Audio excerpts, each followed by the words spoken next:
Selamat pagi Sobat Tani, pada kesempatan kali ini kita akan mengulas tentang mesin potong rumput yang menggunakan mata pisau rotari atau pisau cakar untuk mencacah tanah. Bagaimana tingkat keefisiensiannya ketika kita gunakan mesin potong rumput dengan mata rotari atau pencacah tanah atau pencakar tanah. Oke, kita lihat, kita simak videonya. Ketika kita gunakan untuk tanah yang sifatnya gembur, oke, cukup memuaskan juga karena kita tancapkan ke tanah langsung mencakar. Cuma kendalanya mesin pencakar ini setelah saya amati dan saya gunakan kemarin-kemarin, ketika dia bertemu dengan rumput yang cukup panjang, dia kalau rumputnya tidak ditebang dulu akan bisa menyebabkan macet.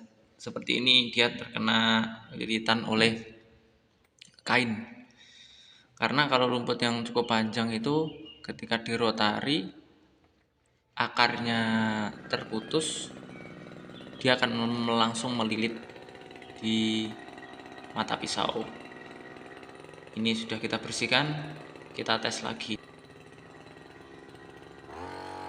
Untuk tanah yang sifatnya gembur itu cukup efisien ya. Kalau menurut saya cukup efisien. Seperti ini dia langsung bisa mencakar tanah, meskipun ada bebatuan dia juga mampu untuk tetap mencakar. Cukup cepat kalau tanahnya sifatnya gembur. Ini seperti mata pisau punya saya ya. Itu mata pisau itu aja banyak. Kalau Sobat Tani bisa lihat di beberapa market jual beli itu ada banyak sekali mata pisau model cakar seperti ini untuk mesin potong rumput. Dan seperti ini punya saya, itu agak melengkung, dan ketika ada rumputan minusnya, ketika ada rerumputan dia dapat melilit ke mata pisaunya. Hasilnya seperti ini.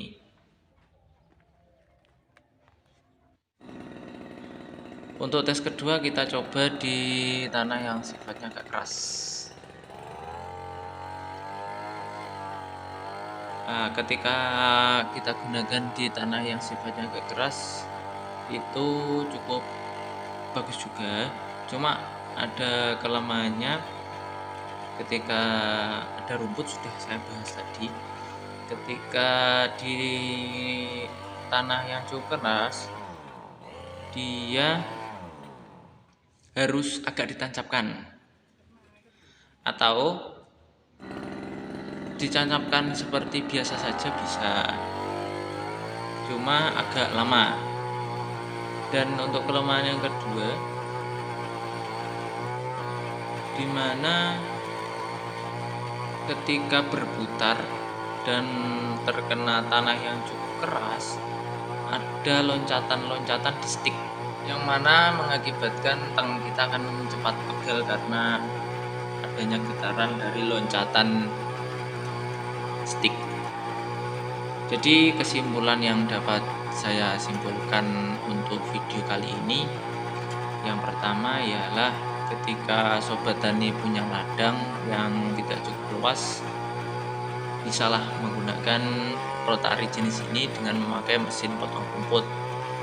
Kalau ladangnya Sobat Tani cukup luas, ya memang bisa, tapi mempunyai beberapa titik kelemahan, antara lain penggunaan BBM yang cukup banyak dan menguras tenaga yang cukup banyak ketika menggunakan rotari jenis ini.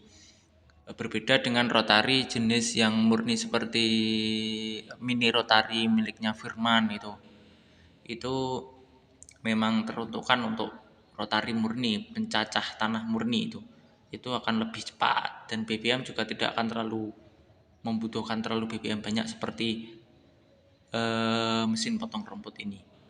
Kalau hasilnya ya seperti ini.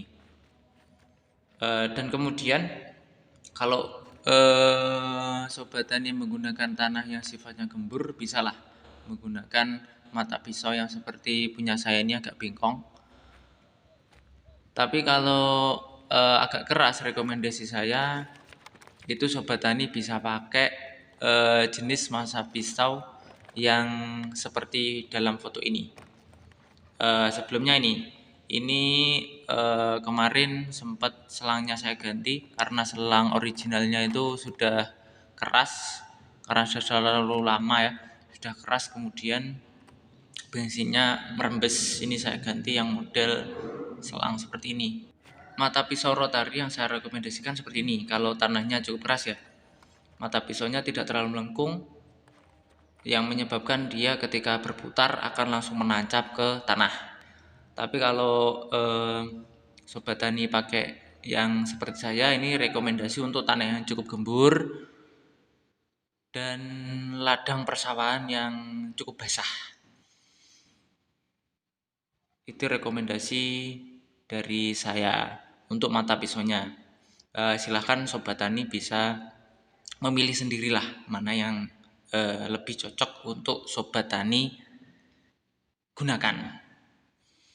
Oke, sekian dari saya, itu saja yang dapat saya sampaikan. Jika ada kurang lebihnya mohon maaf.